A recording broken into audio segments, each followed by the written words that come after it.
Hello friends, this is me, your host. Welcome back to our I hope you all are well and doing great.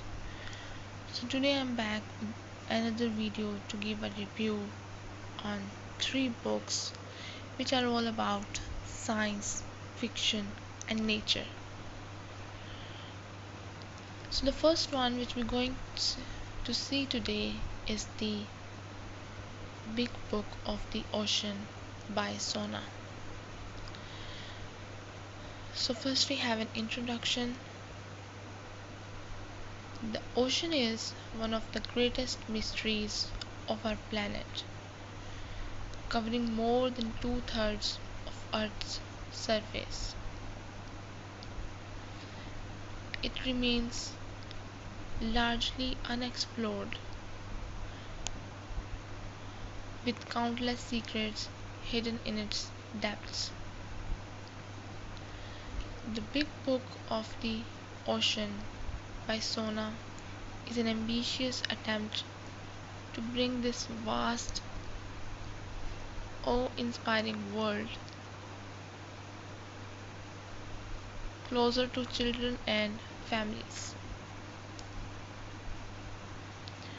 Written with clarity and passion, and filled with stunning illustrations,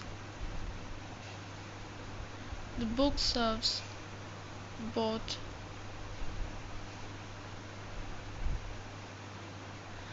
as an educational tool and a source of wonder.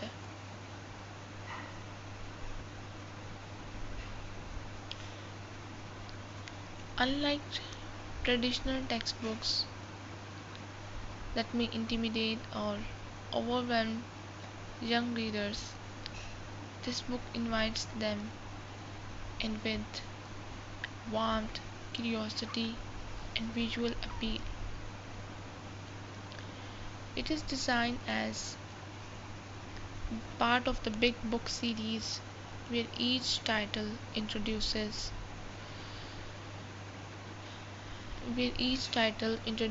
children to a broad yet approachable subject.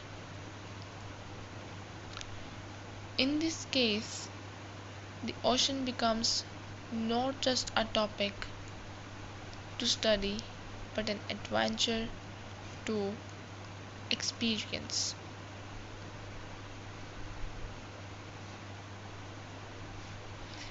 This extending review will cover the book in detail, its design, content, educational impact, style, and lasting significance.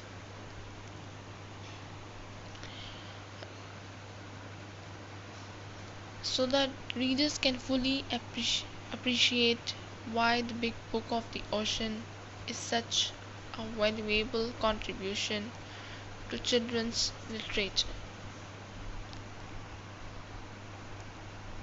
Structure and layout.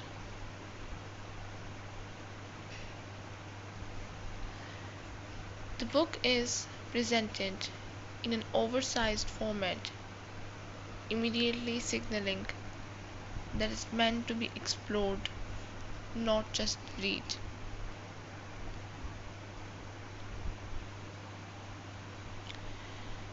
Children can spread it upon the floor,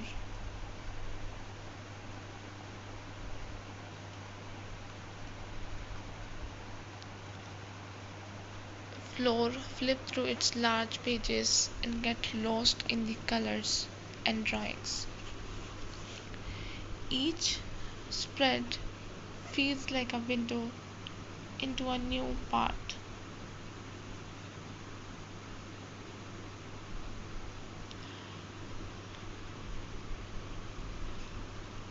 Into a new part of the ocean. One page may introduce playful dolphins, while the next plunges into the eerie world of deep sea creatures.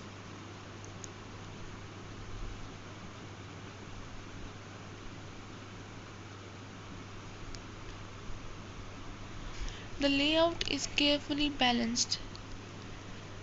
Text blocks are short, digestible, and often accompanied by small captions or fact bubbles.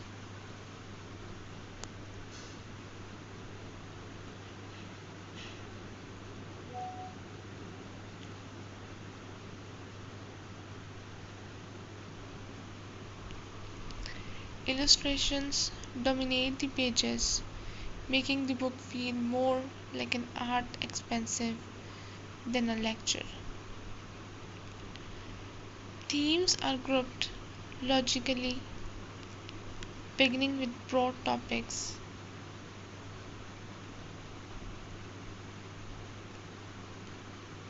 like layers of the ocean and moving towards specific creatures and ecosystems. This structure ensures the book can be read cover to cover or dipped into at random. Children might choose to read about sharks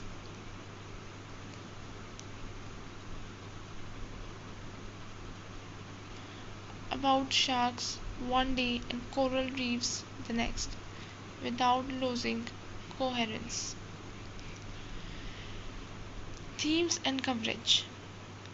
The strength of the big book of the ocean lies in its breadth. Sona does not limit the book to a single category of marine life, but instead offers a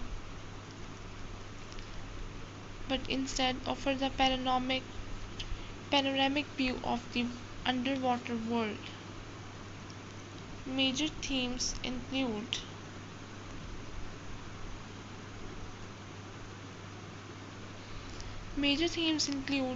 the ocean layers. The book explains the different zones of the ocean: the sunlit zone,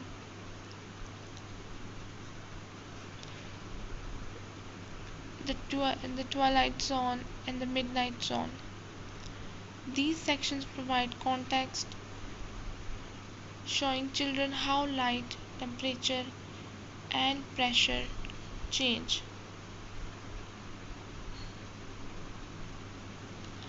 with depth and why certain animals live where they do. Marine mammals. Whales, dolphins, seals, and sea lions are presented not only as fascinating creatures but also as essential parts of the ocean ecosystem. Facts such as the size of a blue whale's heart or the intelligence of dolphins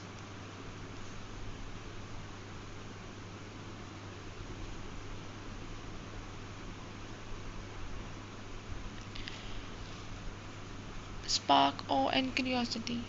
Fish and sharks. Sona introduces a variety of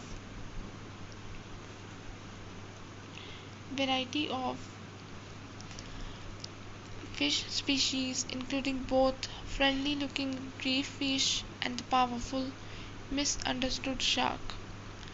The book carefully balances fascination with reassurance, emphasizing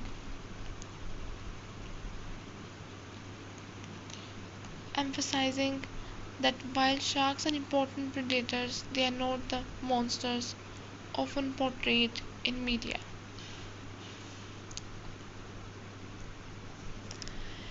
Invertebrates and smaller creatures. Jellyfish, crabs, starfish, and cephalopods like squid and octopuses highlight the diversity of ocean life. The unique survival strategies such as camouflage, bioluminescence, and regeneration are explained in ways that children can easily understand.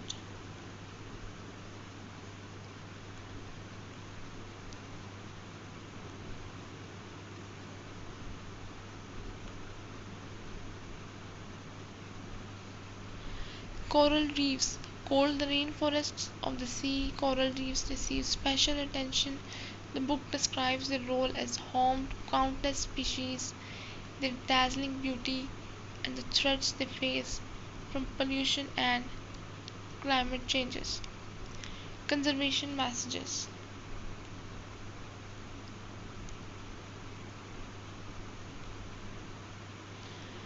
Without being overly heavy or frightening, the book introduces young readers to the idea that oceans are fragile.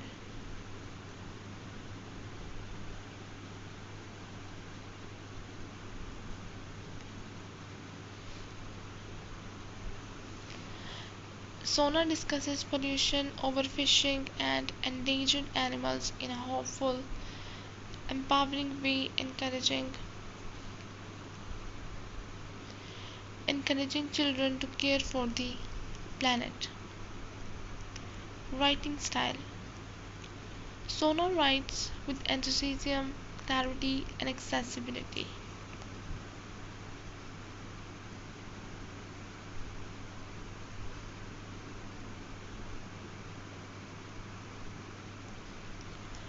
The sentences are short, lively, and often carry an element of surprise. Instead of simply saying whales are large, she gives comparisons like describing the size of a whale's heart or the weight of its tongue. Instead of presenting data dryly, she frames it as a fun fact, a secret, or a discovery.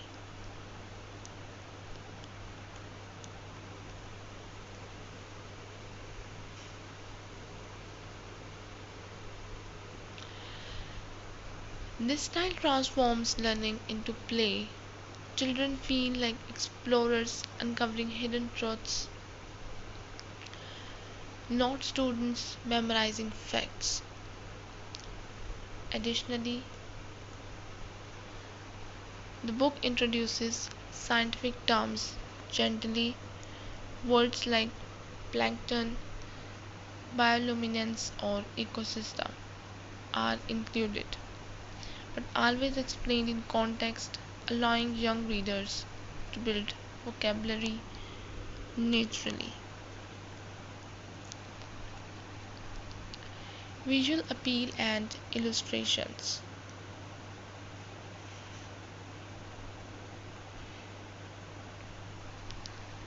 The illustrations are arguably that most striking element of the book. They are bold, colorful, and rich in detail, balancing accuracy with charm, while animals are realistically, deliberately,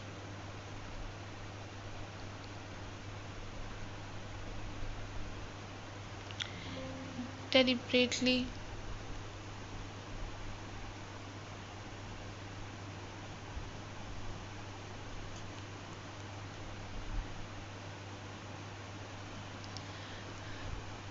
Key strengths of the illustrations include color palettes that reflect ocean life, vivid blues, turquoises, and corals.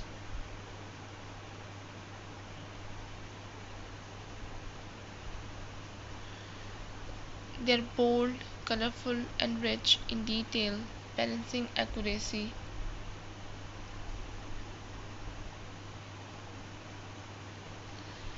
Scale representation showing readers just how enormous or tiny certain creatures are.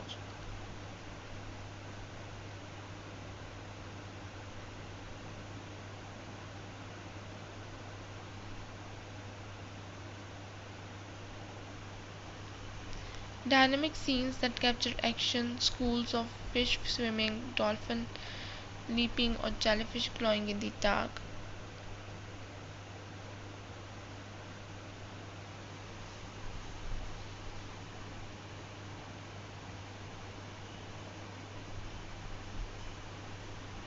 The visual storytelling makes the ocean come alive.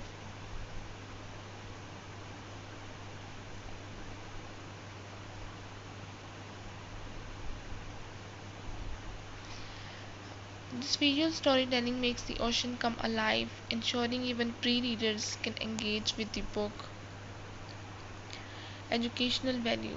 For an educational perspective, the Big Book of the Ocean accomplishes several goals. Knowledge building.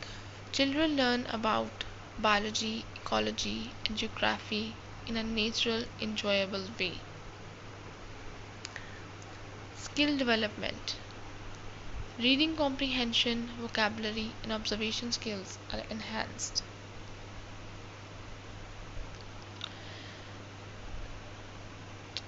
Curiosity stimulation. The format encourages questions like why do jellyfish glow or how do whales talk to each other.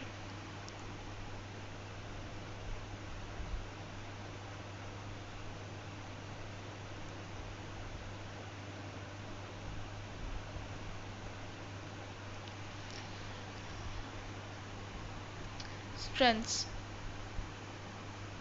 Environmental awareness. By gently introducing conservation, the book instills empathy and responsibility at an early age.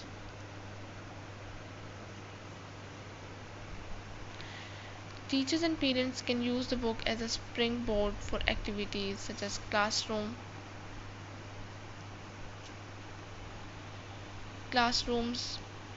discussions, art projects, or science experiments.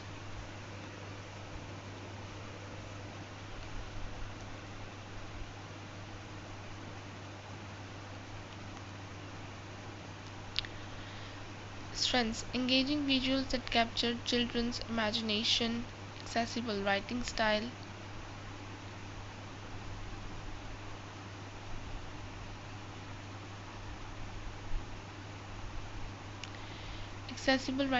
that makes learning funny, and wide coverage of creatures, ecosystems, and concepts, encouragement of curiosity through fun facts, environmental awareness without being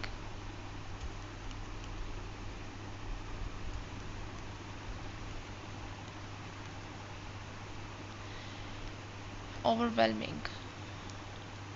Reader impact. For children, this book is magical. It opens the door to the mysteries of the sea in a safe and exciting way. For parents, it is an educational resource that encourages learning through curiosity. For teachers, it is a classroom companion that can support lessons in science, geography, and environmental studies. Even adults flipping through its pages may find themselves surprised by new facts or charmed by the illustrations.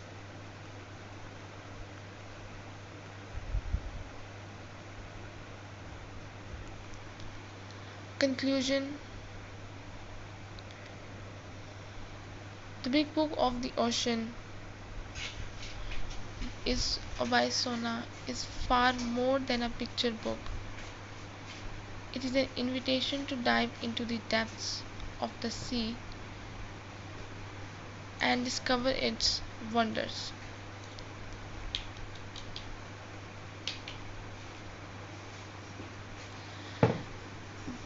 Through its stunning illustrations, lively writing, and broad coverage of topics, it succeeds in making the ocean accessible, engaging, and unforgettable for young readers. It, sta- it stands out as a book that entertains while educating.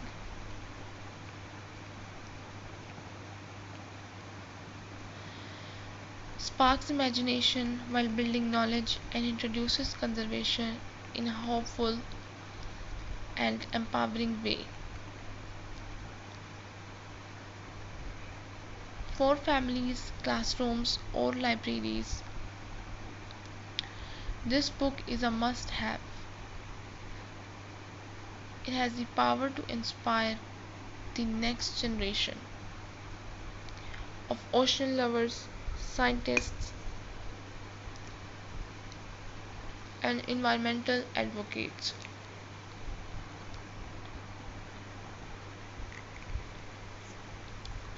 The next book which we're going to see today in this video also about the science fiction and nature, and this is Raising Hare by Chloe Dalton. Introduction. Raising Hare by Chloe Dalton is a remarkable work of non-fiction that blends memoir, cultural history, natural observation, and myth into a deeply personal exploration of human-animal connection. Shortlisted for the Women's Prize for Non-Fiction, the book distinguishes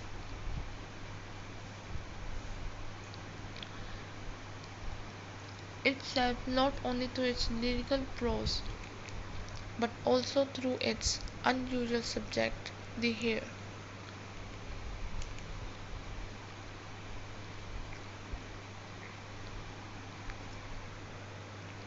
In the book, Dalton recounts her experience hand-rearing a leveret, a baby hare,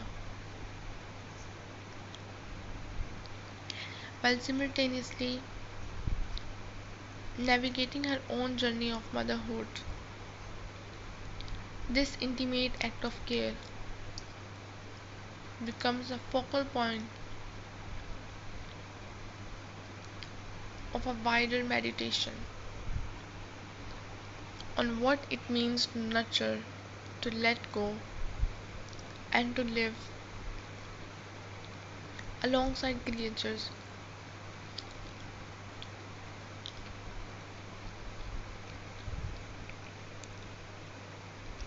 that resist domestication.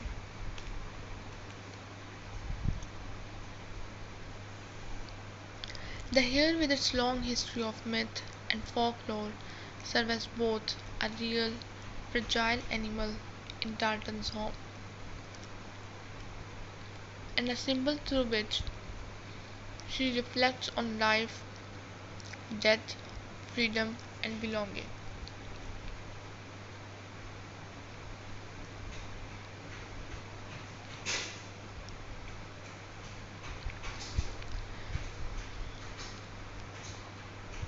The structure of the book. Dalton structures the book around her personal encounters with the hare, weaving together memoir, her own story of raising children and a wild animal side by side,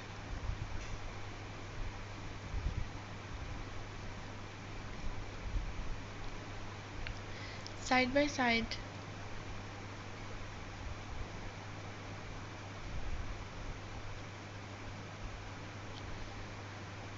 nature writing, observations of hare behavior, biology, and wildness, cultural history, the hare's place in folklore, mythology, and literature.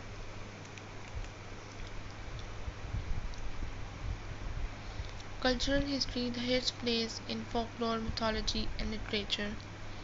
Reflection, philosophical explorations of care, independence, and the boundaries of between species.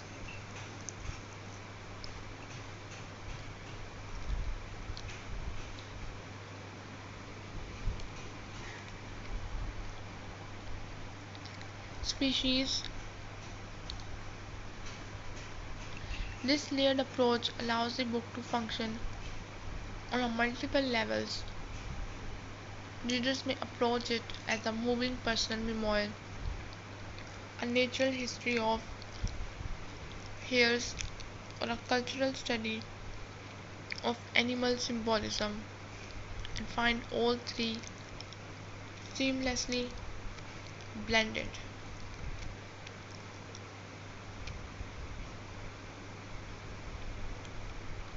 Memoir and motherhood.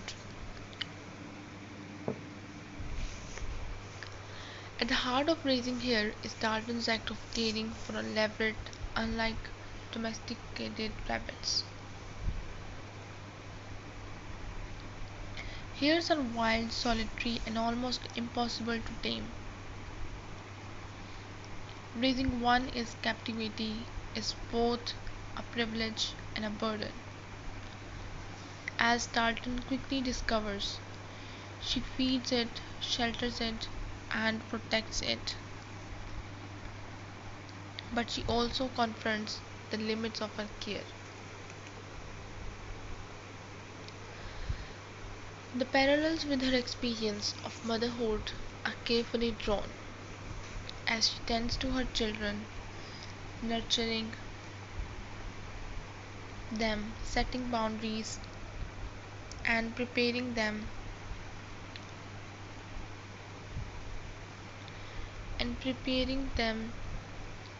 to move independently through the world. She reflects on the similarities and differences in raising a human child versus a wild creature. Both require care, patience, and love, whereas children are meant to remain within the human family, the hare belongs to the wild. This tension between holding on and letting go becomes one of the most powerful themes in the book. Dalton captures the bittersweet beauty of caregiving, that to nurture properly often means to release. The hare as a cultural symbol. Dalton does not limit her writing to personal experience. She draws on centuries of cultural history to show how the hare has always fascinated humanity. Across mythologies, hares are associated with fertility and rebirth, linked to the moon, spring, and cycles of life. Trickery and liminality, appealing as exclusive, shape shifting figures in folklore, mystery and magic, and Celtic and pagan traditions. The hare is often a guide between worlds. By situating her own hare within this wider symbolic framework, Dalton gives her story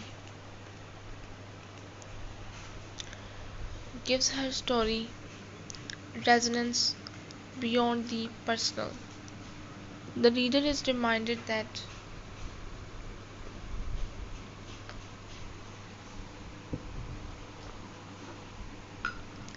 every encounter with the natural world is part of a much larger cultural and historical tapestry.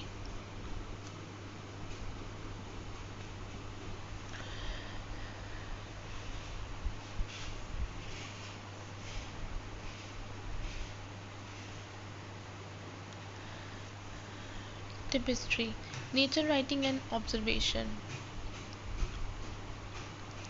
Like the best nature writers, Helen MacDonald, Kathleen Jamie, or Barry Lopez, Dalton has a gift for close observation. She describes the hare's twitching nose,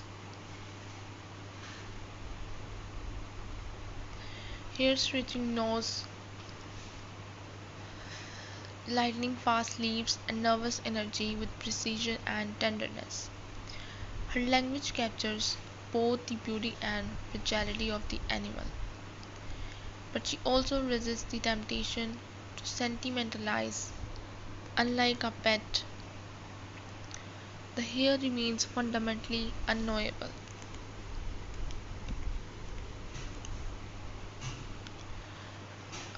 Dalton emphasizes its wildness, reminding the reader that some creatures cannot be folded into domestic life without cost. In this way, the hare functions as a mirror. It reflects back our human desire to control and care, while also showing us the limit of our reach.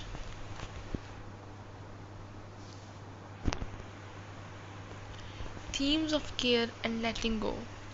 One of the central themes of raising hare is the paradox of caregiving.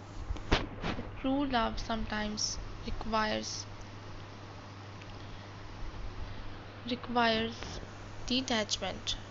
For Dalton,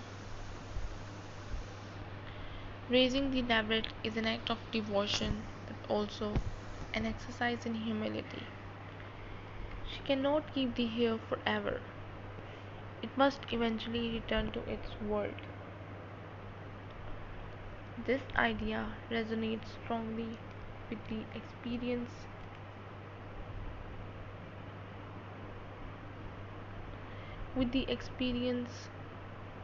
of parenthood. Every parent knows the ache of preparing a child for independence, of letting go while still holding on emotionally. Darton's memoir, therefore, transcends its immediate subject matter, speaking to anyone who has cared for another living being. Style and language. Dalton's prose is lyrically yet precise. She balances evocative description with clear-eyed observation, avoiding both excessive sentimentality and dry scientific detachment. Her style is intimate. She often writes as though in conversation with the reader, yet also reflective,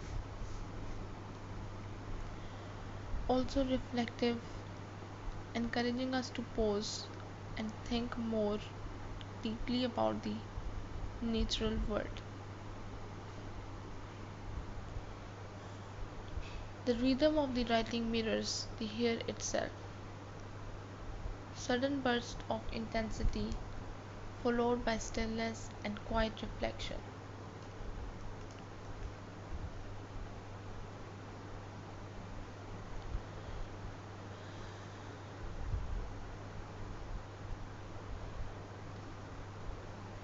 This style choices reinforces the subject matter beautifully. Conservation and environmental awareness. Though not overtly polemical, the book carries a subtle ecological message. Dalton draws attention to the fragility of hares in the modern landscape, where habitat loss, hunting, and climate change threaten their survival. By telling her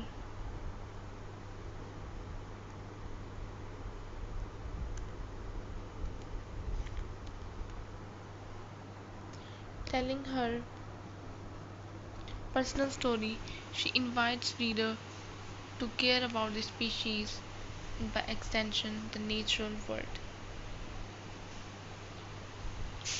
This gentle form of advocacy through storytelling rather than argument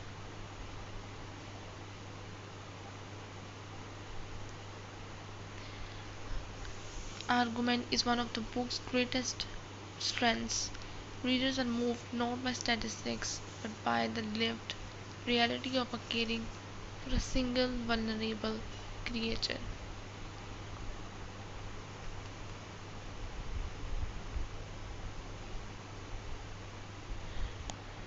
Conclusion. Raising Hare is a moving, thought provoking, and beautifully written exploration of what it means to live alongside other species, to care without possession, and to recognize the limits of human control.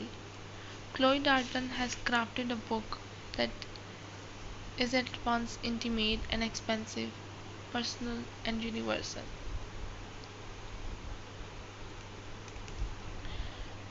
Its place on the Women's Prize for non-fictional shortlist is well deserved, for it exemplifies the best qualities of contemporary nature writing, blending science, memoir, myth, and philosophy into a single cohesive narrative.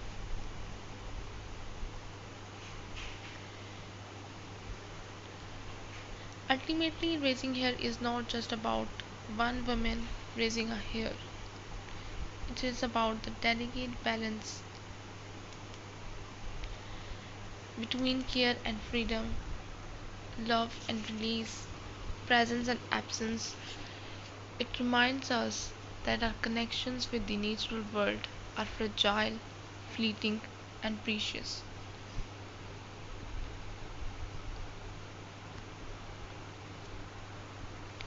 So here we have our last book in this video, which we're going to see today about the science fiction and nature, which is Don't Guess 100 Fermi Questions to Improve Your Thinking, Maths, Estimation Skills by D.T.N. Introduction, a book of the age for the age of uncertainty.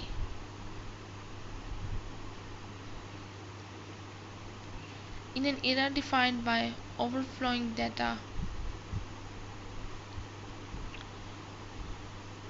statistics, and sometimes misleading numbers, the ability to reason with quantities has never been more critical.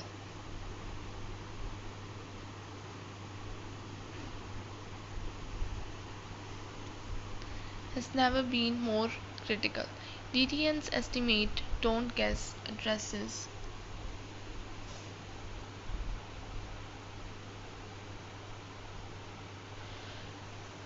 this very challenge by receiving a neglected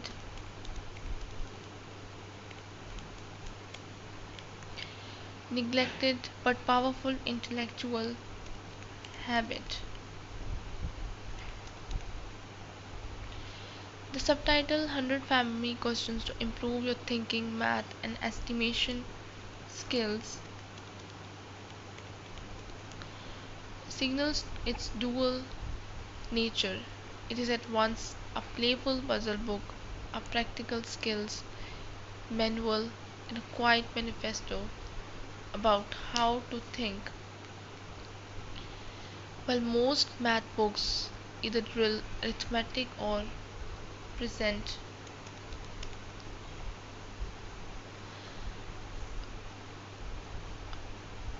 or present abstract proofs, this volume grounds itself in real world puzzles that can be tackled with logic, approximation, and creativity, even when precise data is absent.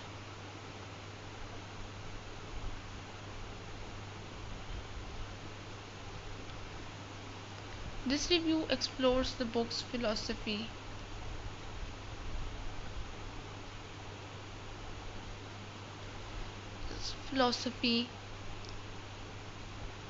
content, and impact in detail. Along the way, I will highlight simple problems, draw comparisons with similar works, and reflect on its application in education, careers, and everyday decision making.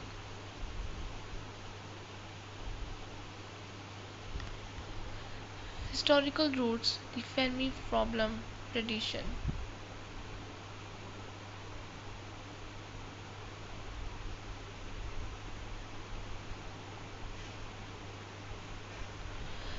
The term Fermi problem originates from physicist Enrico Fermi, often celebrated not only for his contributions to nuclear physics but also for his methodical problem-solving style. Fermi had a reputation for making quick, surprisingly accurate estimates of complex situations. During the Manhattan Project, he famously dropped pieces of paper into the air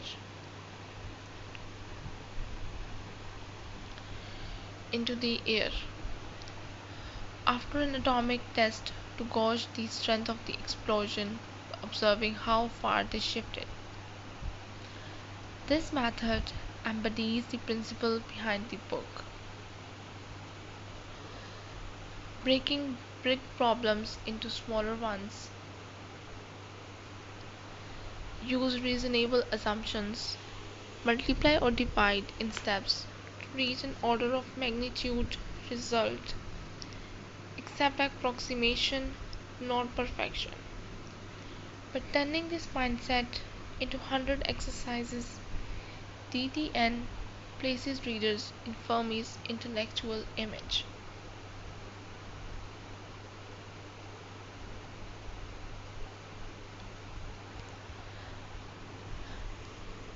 Structure of the book.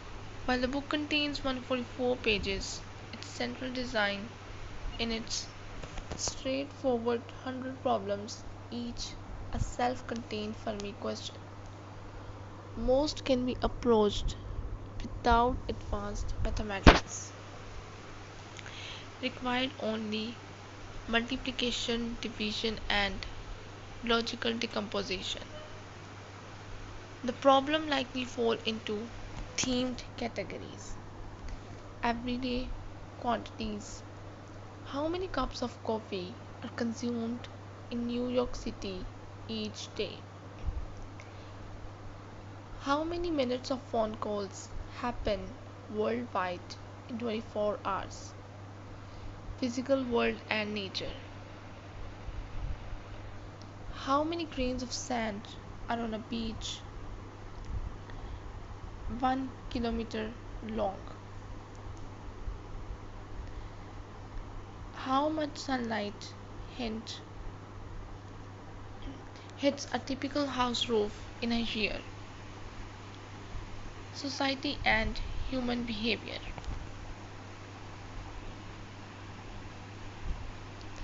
How many photos are uploaded daily to the internet? How many school buses would it take to evacuate a city of 1 million? Science and engineering. How many atoms are in breath of air?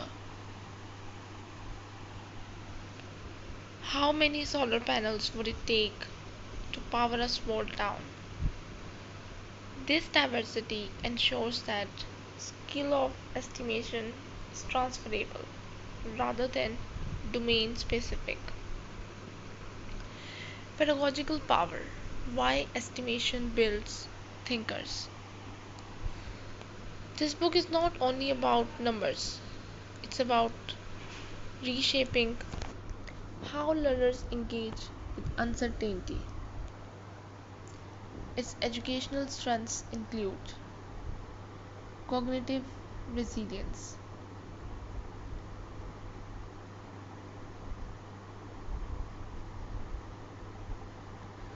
Resilience.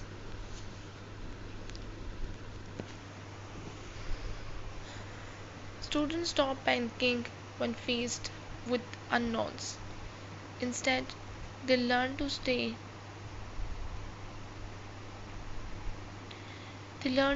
let's figure it out.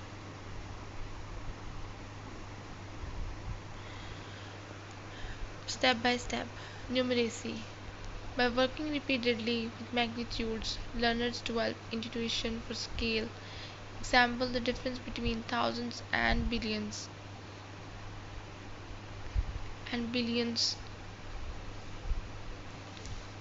Transferable thinking. Estimation mirrors scientific reasoning, business forecasting, and even daily life problem solving. Confidence. Each problem solved proves that I don't know.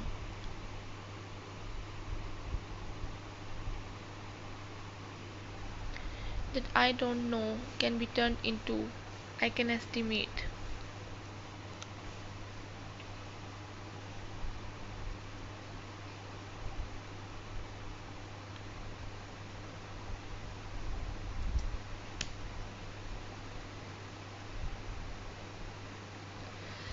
Estimates.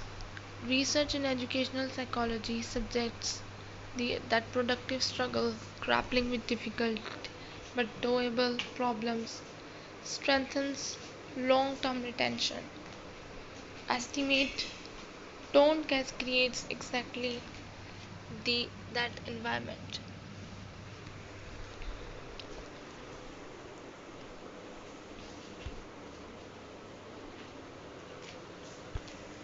Applications beyond school.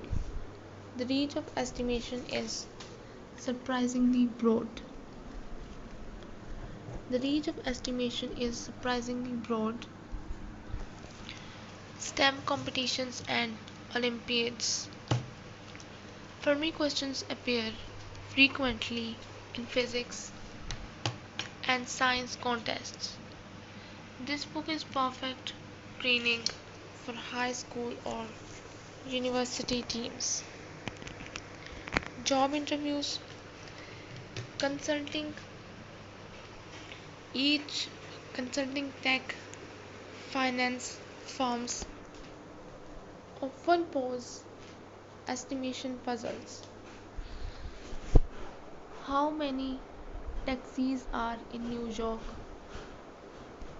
How many tennis balls can fit in an airplane? Practicing with DTN's 100 problems builds fluency for such scenarios.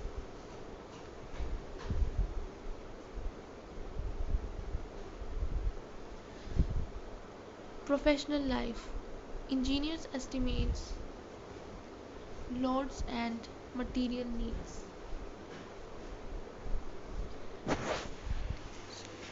Doctor estimates dosage, adjustment, and risk probabilities. Entrepreneurs estimate market size before launching products. Everyday life. Planning food for a party. Estimating travel time without GPS. Checking whether a bill, statistic, or claim is reasonable. Thus, the book's benefits extend far beyond students. It can sharpen decision making in all walks of life. Comparison with similar works.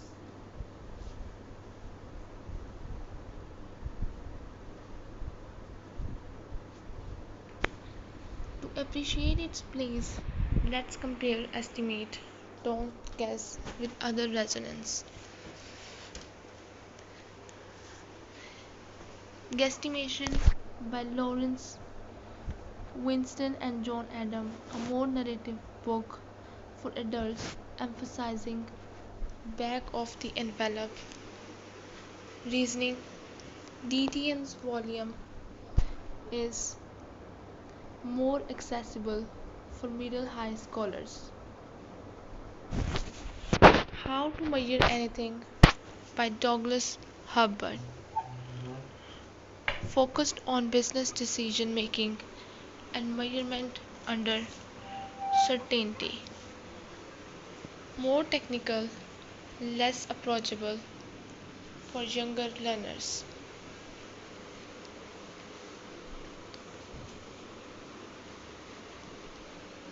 Let's estimate by David Adler, aimed at children learning simple rounding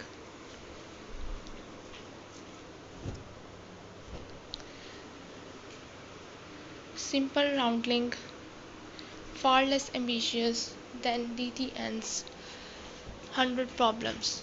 In a sense, estimate don't guess strikes a balance playful enough for young readers, rigorous enough to train adults.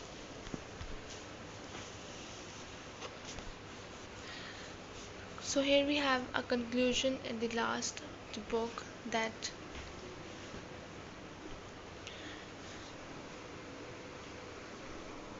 DDN's estimate don't guess exceeds in making estimation approachable, fun, and empowering.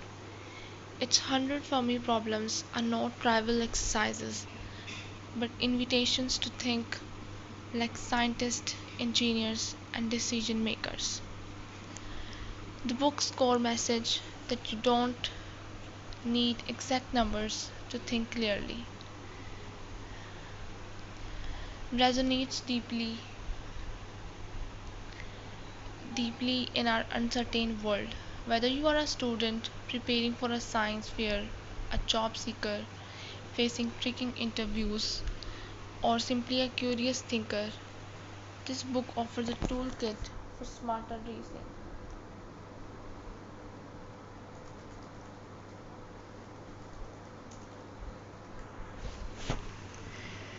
In the end, the true gift of the book is not the answers, but the habit of mind it instills.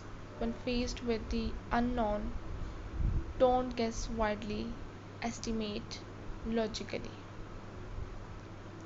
So this is all we have from this book. I hope you guys like the books, like the message, like the stories of the books. It's all about science fiction and nature. And if you like the book, don't forget to press the like button. And if you have any other suggestion for other books that you wanted to have a review, you can tell me in the comment sections. And if you wanted to buy any one of these books, you can visit our Amazon page, which link is given below, and buy it from there. So I'll be back with another video